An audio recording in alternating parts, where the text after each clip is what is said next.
Livro A Reencarnação, de Gabriel Delany, 1924. Capítulo 5. As faculdades supranormais nos animais e seu princípio individual. A analogia certa que existe entre as manifestações intelectuais dos animais superiores e as do homem leva-nos a indagar se as faculdades supranormais que se verificam em nós não poderiam existir, em um grau qualquer, entre os que se tem chamado, a justo título, nossos irmãos inferiores. É evidente que o assunto só pode ser resolvido pela observação. Ora, sobre ele já existe certo número de narrativas reunidas por Bolzano, o grande psicólogo italiano. Ele as publicou nos Annales des Sciences Psychiques, Anais das Ciências Psíquicas, de agosto de 1905. Infelizmente, não posso, a meu pesar, por motivo de exiguidade do meu quadro, reproduzi-las integralmente, farei apenas algumas citações, que parecem provar a hipótese da transmissão de pensamento entre o animal e o homem, com iniciativa no primeiro. Se multiplicarem as observações, a identidade fundamental do princípio inteligente em todos os animais superiores ficará estabelecida de maneira a não deixar qualquer dúvida. Eis um primeiro exemplo, muito interessante, onde parece que houve, não só uma ação psíquica exercida pelo animal, como também uma espécie de possessão temporária. Tendo-se o fenômeno produzido durante o sonho, devem-se fazer algumas reservas quanto à interpretação das impressões experimentadas pelo Sr. Rider Haggard, como devidas a uma possessão verdadeira. Como quer que seja, eis a narrativa, que foi autenticada pela Sociedade Inglesa de Pesquisas Psíquicas, 47. Início da nota do redator 47. Journal of the Society Psychical Research, Jornal da Sociedade de Pesquisas Psíquicas. Ver também a revista Luz e Ombra, outubro de 1922 e seguinte, e a Revue Psychique de agosto de 1905. Fim da nota do redator. Conta Rider Haggard que se achava deitado tranquilamente, a 1h da noite de 10 de julho. A senhora Haggard, que dormia no mesmo quarto, ouviu o marido gemer e emitir sons inarticulados, tais como os de um animal ferido. Inquieta, chamou-o. O Sr. Haggard percebia a voz como num sonho, mas não chegou a desembaraçar-se desde logo do pesadelo que o oprimia. Quando despertou completamente, contou que tinha sonhado com Bob, o velho cão de caça de sua filha mais velha, e que ele vira debater-se em terrível luta como se fosse morrer. Eu via, diz Haggard, o bom velho Bob, estendido num lago, entre os juncais. Parecia que minha personalidade saía misteriosamente do corpo do cão, que erguia a cabeça até meu rosto, de maneira estranha. Bob esforçava-se por falar-me, não conseguindo fazer-se compreender pela voz, transmitia-me, de maneira indefinível, a ideia de que estava para morrer. O senhor e a senhora Haggard voltaram a dormir, e o romancista não foi mais perturbado no sono.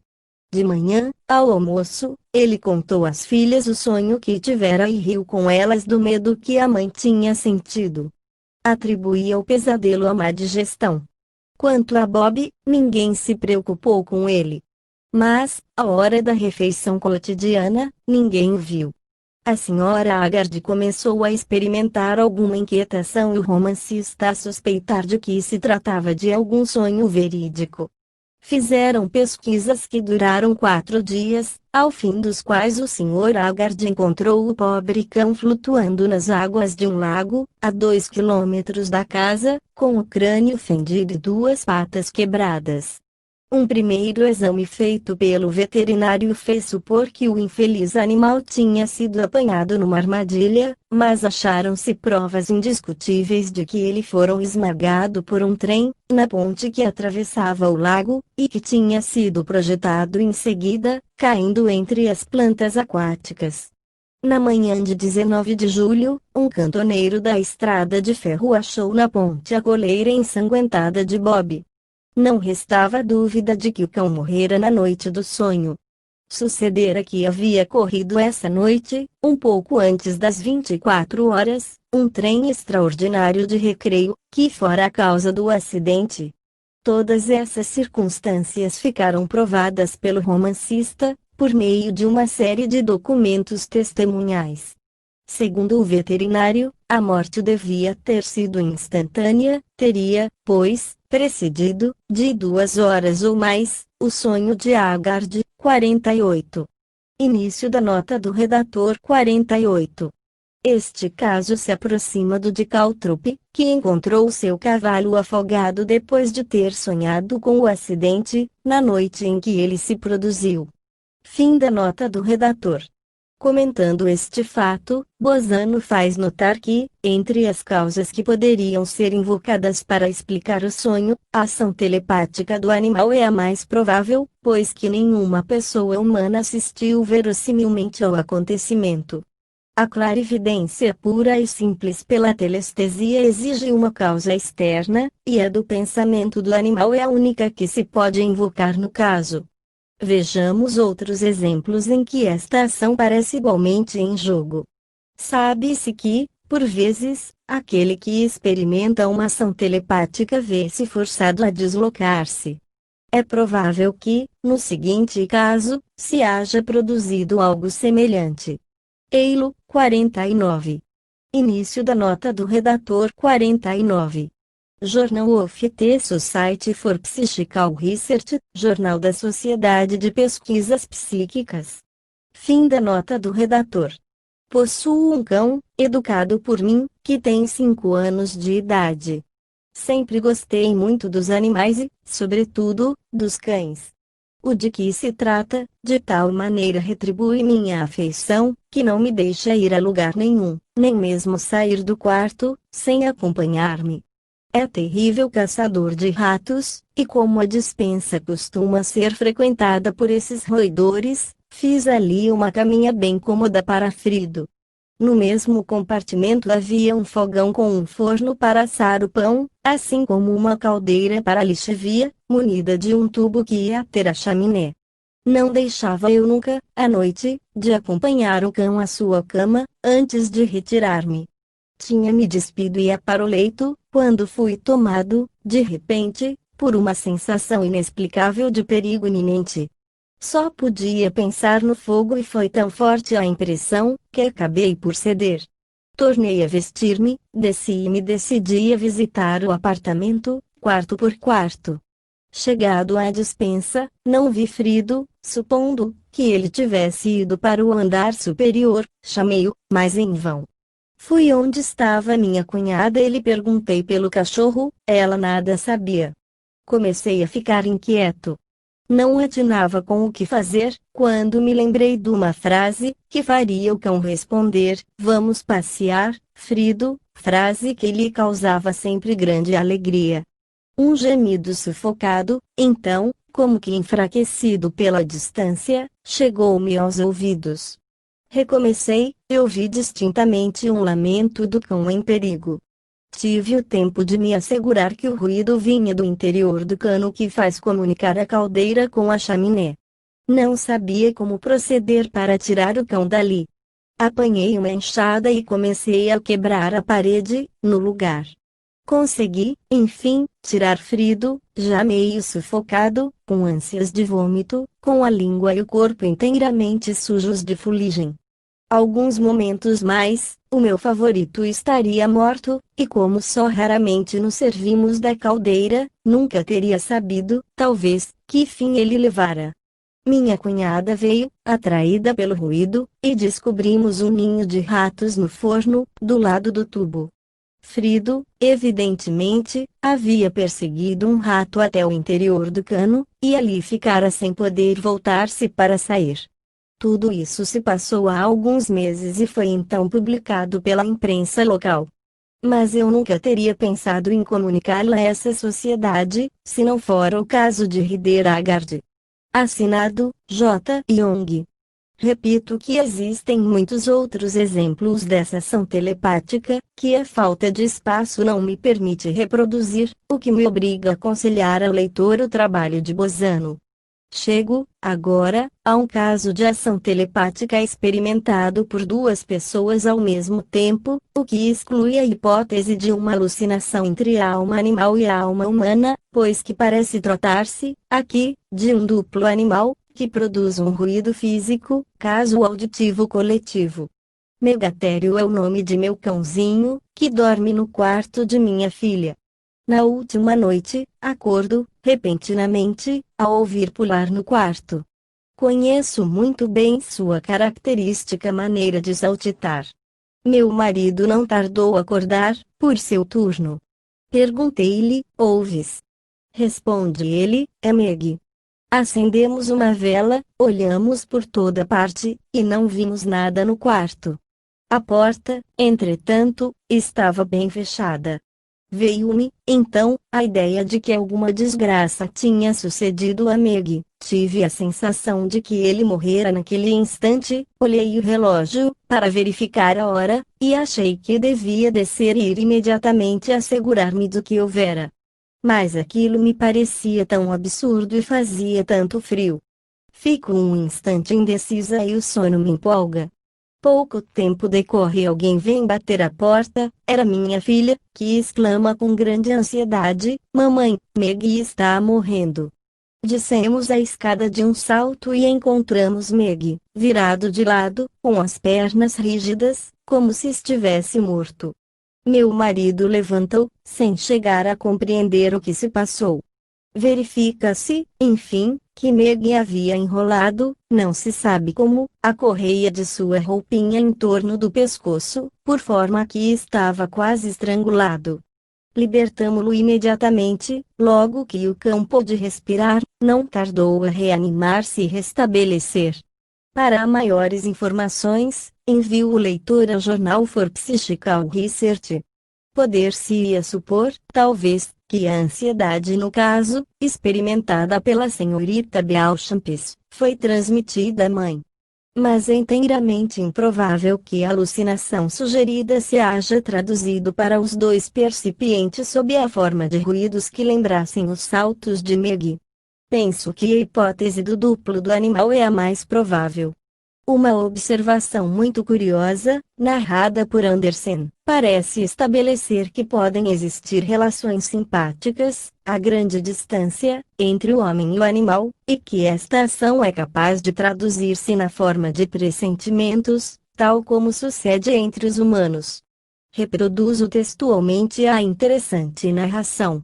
O contista dinamarquês Andersen tinha um amigo, o professor Linden, que sofria de tísica pulmonar. A administração lhe concedeu subsídios para uma viagem à Itália. Linden possuía um cão, chamado Amor, um canicho branco, que ele estimava muito e que confiou a Andersen. Durante sua ausência, Andersen aceitou o encargo e não se ocupou de outra coisa além da subsistência do animal. Riu a bom rir, quando a criada de quarto lhe disse que Amor pressentia o que ia suceder ao seu dono. Ele fica alegre ou triste, conforme seu dono vai bem ou mal. Como assim? Perguntou Andersen. Isto logo se percebe.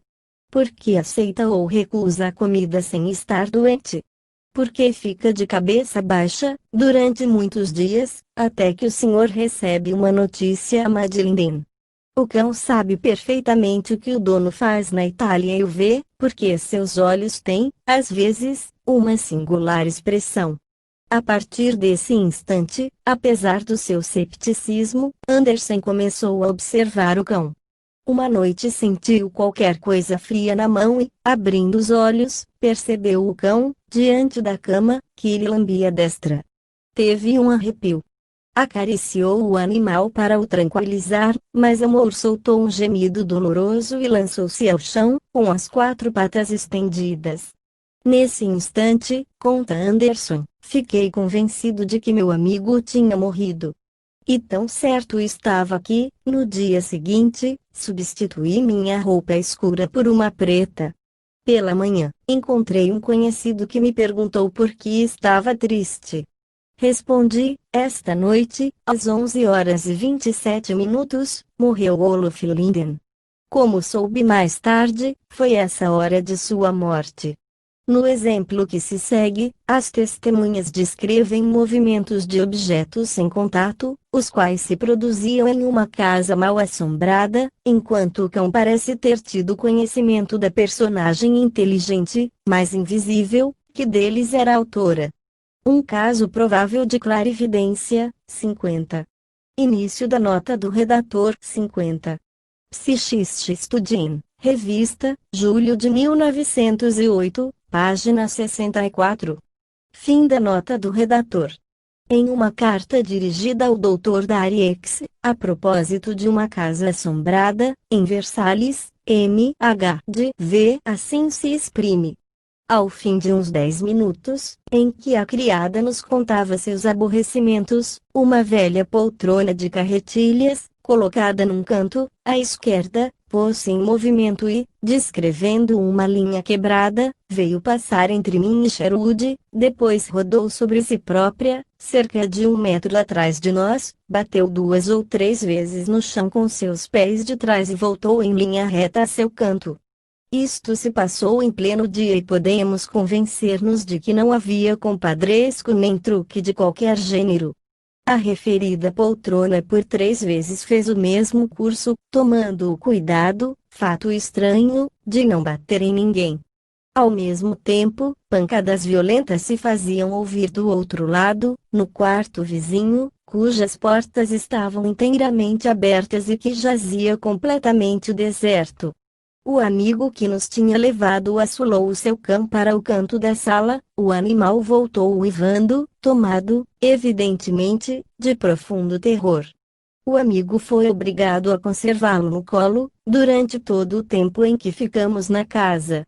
Eis outro exemplo, em que a clarividência de um sensitivo é confirmada pela de um animal, 51. Início da nota do redator, 51.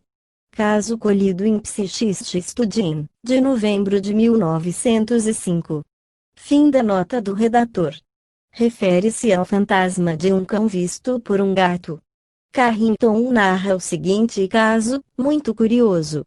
Um cavalheiro e 2 senhoras passeavam juntos, quando uma das senhoras, que é clarividente, declarou que via um cão caminhando diante deles.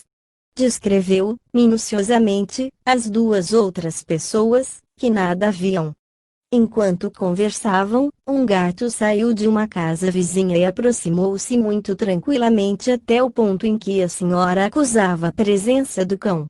Lá chegado, parou bruscamente, inchou o dorso, espirrou, deu umas unhadas na direção do animal fantasma e, voltando-se súbito, ganhou a sua casa, com toda a rapidez. Fantasmas percebidos coletivamente pelos humanos e pelos animais. Os anais de observações psíquicas contêm grande número de narrativas, nas quais se nota um fato do mais alto interesse, que são as aparições vistas simultaneamente pelas pessoas presentes e pelos animais.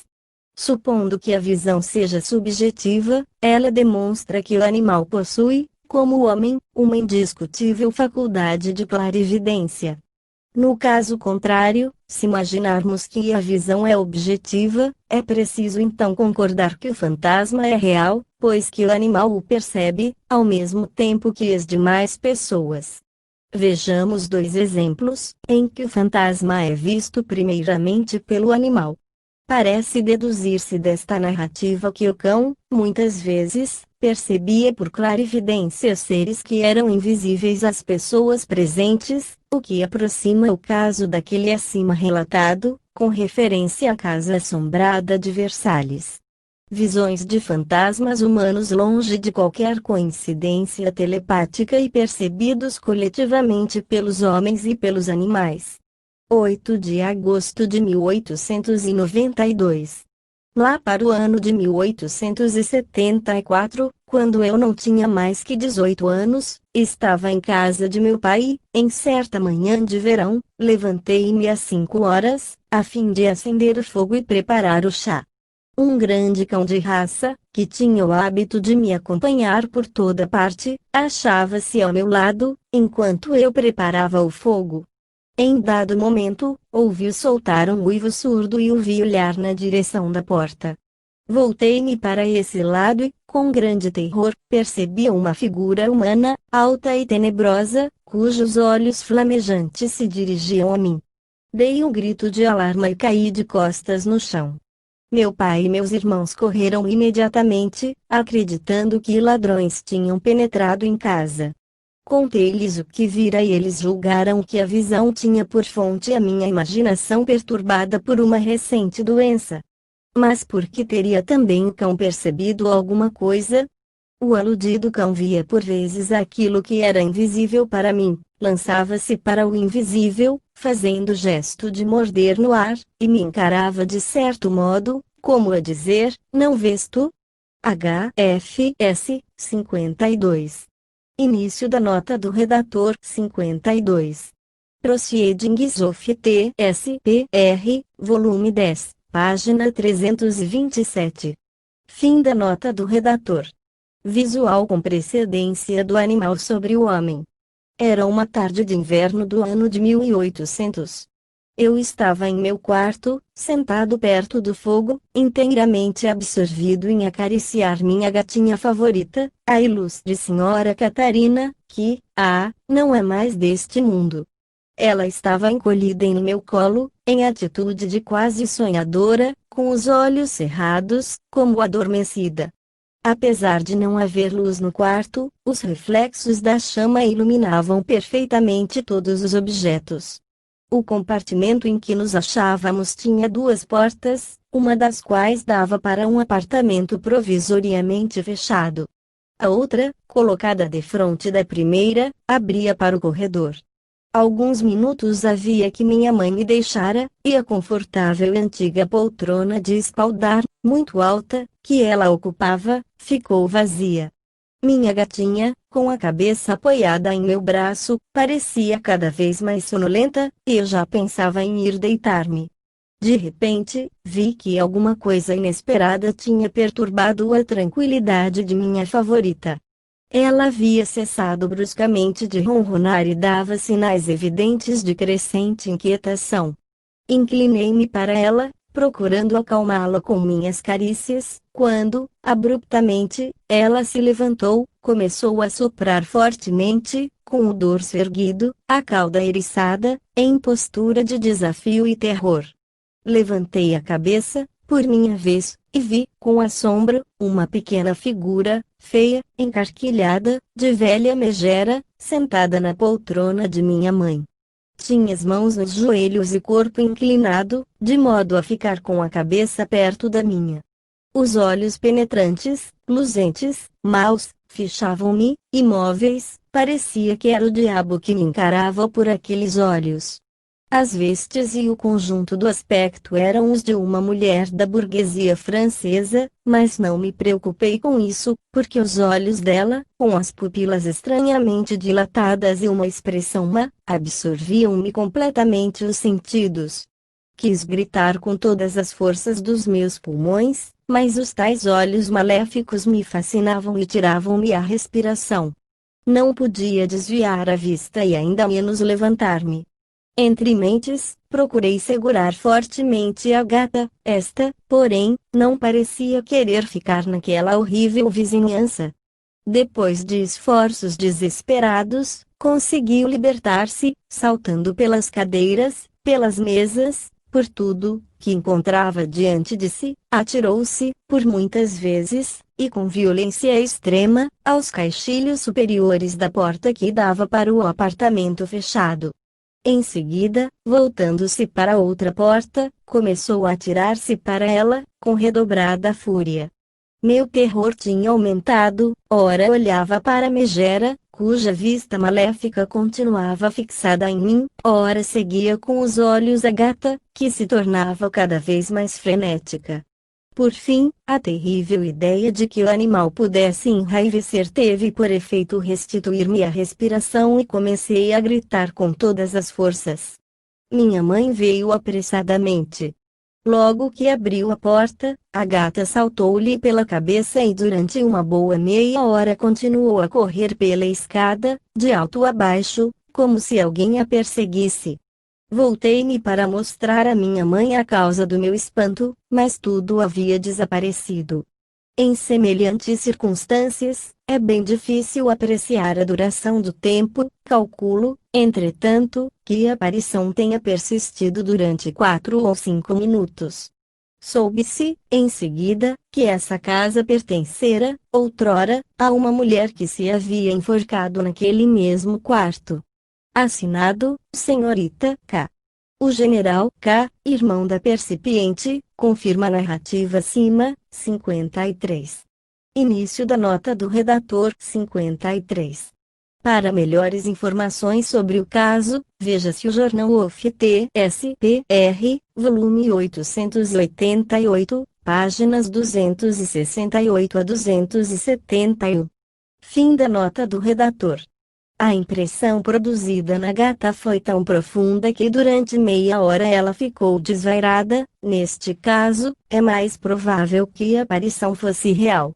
Vejamos uma última narrativa. O fantasma manifesta-se a 2 pessoas e é igualmente visível a um cão. 54.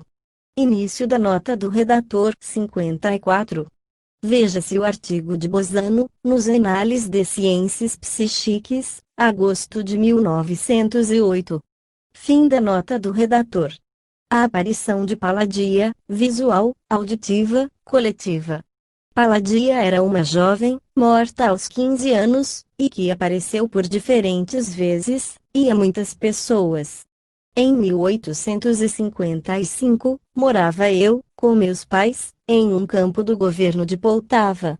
Uma senhora de nosso conhecimento veio passar, com suas filhas, uns dias em nossa casa. Algum tempo depois de chegarem, tendo acordado pela madrugada, vi Palladia. Eu dormia em uma ala separada, onde estava só. Palladia se conservava diante de mim, quase a 5 passos, e olhava-me com um sorriso alegre. Aproximou-se e me disse: "Tenho estado, tenho visto", e, sorrindo, desapareceu.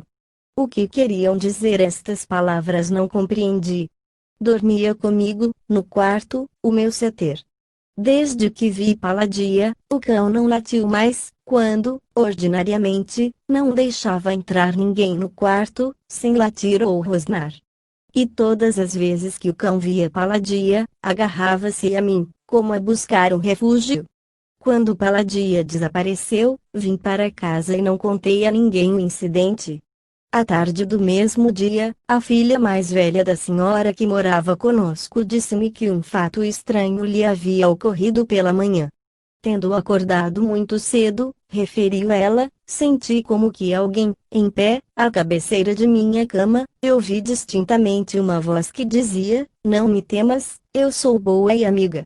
Voltei a cabeça, porém não vi nada. Minha mãe e minha irmã dormiam tranquilamente. Isso muito me espantou, porque nunca me aconteceu um caso semelhante.